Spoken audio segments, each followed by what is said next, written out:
So we just got some new information on what we can expect in Phase 3 coming to Ashes of Creation on August 4th. But before we jump into that, let's very quickly go over the live version of the game. So the big thing with the current version of the game is that there's going to be no more updates until Phase 3. What you see is what you get until August 4th, unless it's on the PTR. Now, the big update with the PTR is that everyone is getting PTR access. The PTR is essentially going to turn into the game. With no updates coming to the live servers, and with the way things currently are on the live servers, they're going to slowly die off, or honestly very quickly die off, because a lot of people are just sort of phoning it in until Phase 3. Now, the PTR does have a visual NDA, so I would expect that content creation surrounding Ashes of Creation is going to be a little bit sparse until Phase 3, because the content creators can't make videos about stuff on the PTR unless they're just talking about it. And it's going to be amusing to see them have to enforce this visual NDA, because the masses are terrible at NDAs. I don't know. I doubt it's going to be that crazy, but they're probably going to have to temporarily ban a few people because, again, the masses don't do well with NDAs. And the final update to the live server is that crafting takes much less materials. So if you're a crafter type or you're looking to craft gear, it's going to be much easier now. I don't think too many people really care at this point, but it is what it is. So now let's get into the juicy stuff, the juicy Phase 3 information. So big thing. There is no hint of a delay coming to Phase 3. Phase 3 appears to be coming on August 4th, which is fantastic. That's fantastic news. I know a lot of people were kind of expecting maybe a delay. That, it's still early enough there could be a delay, but no delay as of right now. However, we are not getting the Summoner at the start of Phase 3.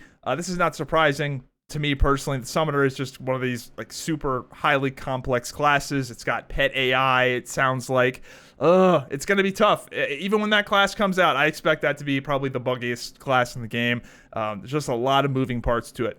Another thing we got to see was the new Anvil Zone. We didn't get to see much of it. It's still very much in development, but what I saw of like the big plateaus, I really liked. Kind of had some Grand Canyon vibes a little bit.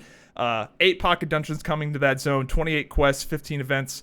Seems to be a pretty jam-packed zone, similar to the Riverlands, which makes sense. It's going to be a starting area zone, so I would expect those zones are probably going to be a little bit more content-rich than some of the later game zones, where the game's going to hold your hand a little bit less. Big update, big thing for me personally, is that the 2 new races are coming on August 4th. This is actually big news for me. The Nakua and the Pyrrhae. The Nakua are the Hawaii dwarves, and the Pyrrhae are the like nature deer people that have antlers. I love this because I was honestly a little bit worried that the Nakua were going to come like later on in Phase 3, and I was going to be bummed that I wasn't playing a Nakua. With how silly the Nakua look, there is a 100% chance that all of my characters will be Nakua. Nakua, please. Like, of course I'm going to play this race. In addition to the anvils and the new races, we've also got a ton of new improvements coming to itemization, recipes. In general, the items and crafting of the game is being improved in a pretty serious way in Phase 3. We've also got cosmetics. The transmogrification, whatever they're calling it, costume system in this game appears to be getting rolled out at the start of Phase 3.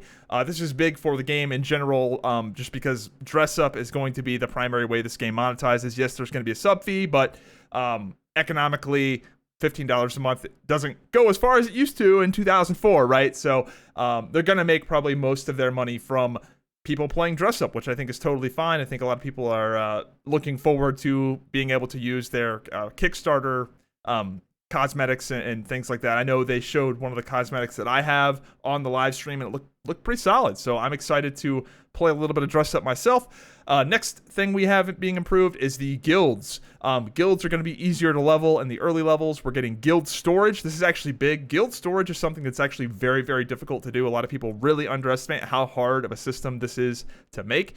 And we're getting guild storage, and we're getting a logging system, meaning you're going to be able to see who put things in and took things out of the guild storage.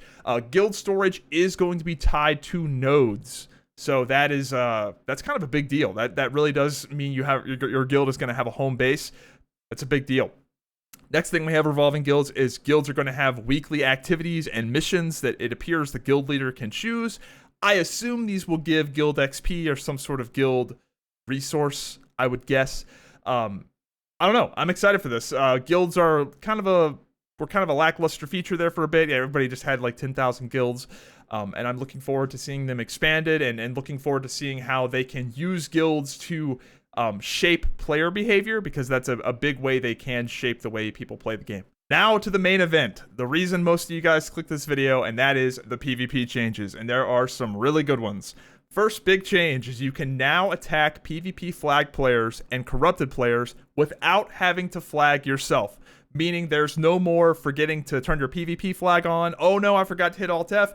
That is not a thing. If you're in the PvP zone, you can just attack somebody without having to deal with any sort of toggle. If you see a corrupted player, you can just attack them seamlessly. There's no more of that weird friction.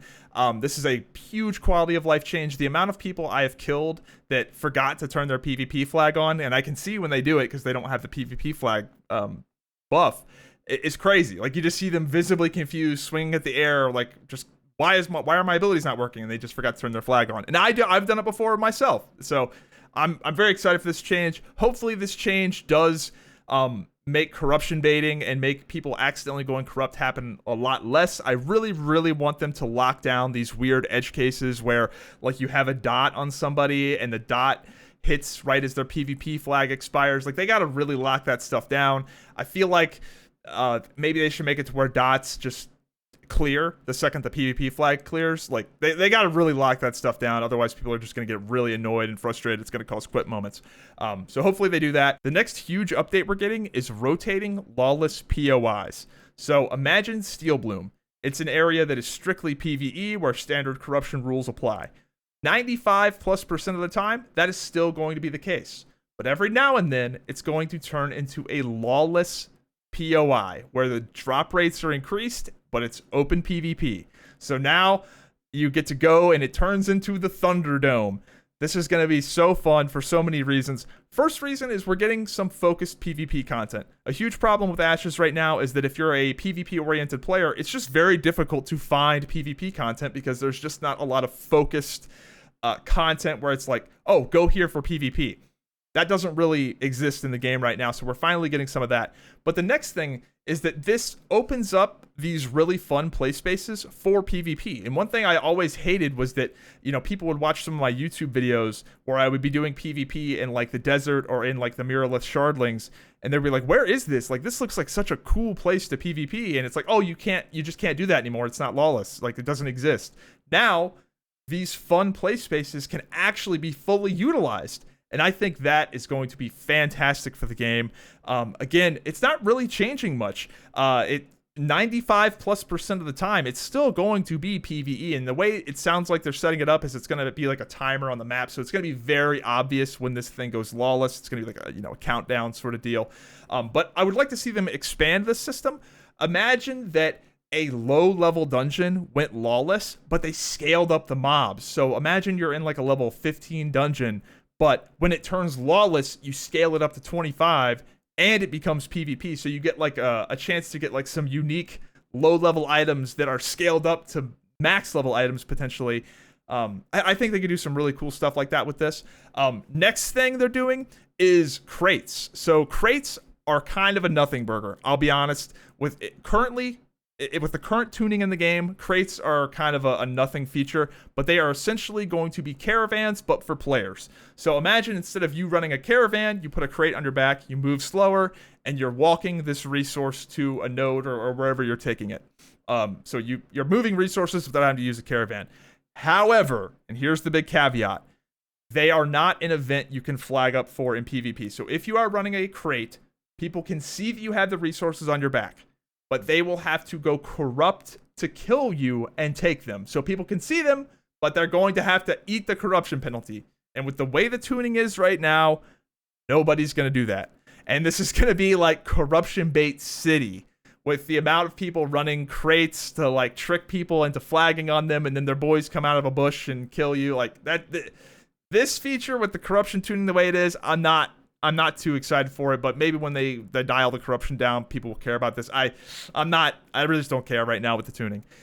Next huge change they're making is that you cannot CC non-combatant players. So right now in the game, you can just CC green players. Now this is a problem seriously, this is a problem in a certain context. A big problem is if you're like a total piece of shit on like a rogue, you can just like sleep dart a level 1 like over and over and over again and just fuck with them. That's not great. But I do think there are maybe some instances where you should still be able to CC players, particularly around nodes, because they want people to compete for nodes. But you can't compete for nodes if you can't like force competition through PvP. Like how, like is competing for a node like clicking on it first? Like that doesn't really seem like much of a competition.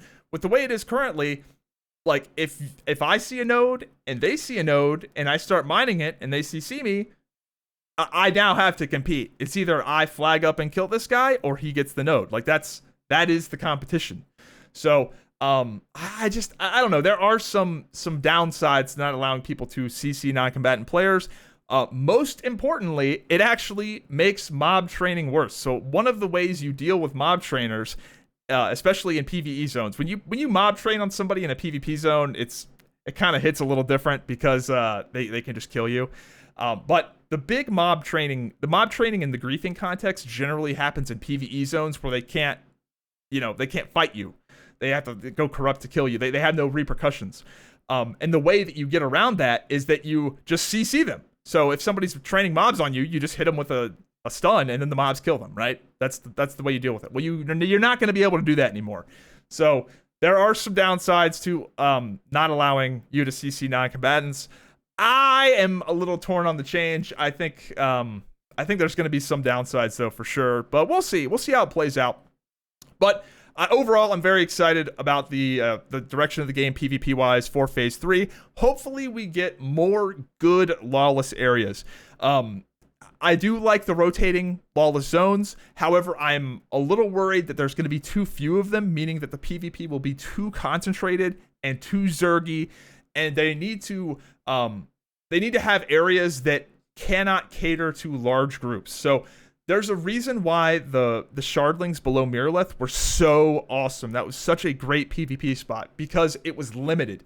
You couldn't just go there with a raid group and farm efficiently because there just weren't enough mobs there. So it kind of limited the group size.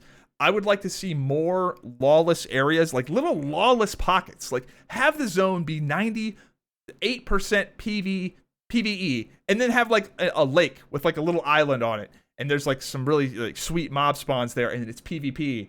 Like little stuff like that, I think would be great for the game.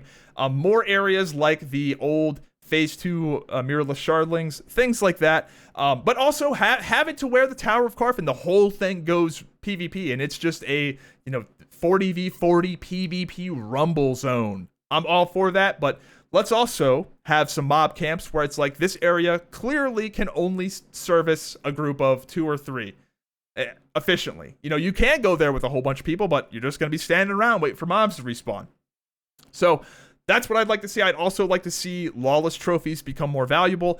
I would still like to see Lawless zones. Like I know the open ocean is coming. Like we don't have it yet. So that's my only concern is that the rotating Lawless POIs will be too concentrated and it'll just be too zergy. But we'll see how it plays out. So yeah, overall, still very excited for Phase 3 coming out on August 4th. Unfortunately, the live version of the game is probably going to be pretty dead. A lot of your Ashes of Creation streamers and YouTubers probably will be taking a little bit of a break. Whether they want to or not, it just kind of seems like that's the direction the game is headed in the short term. But long term, still very optimistic, and I cannot wait for August 4th.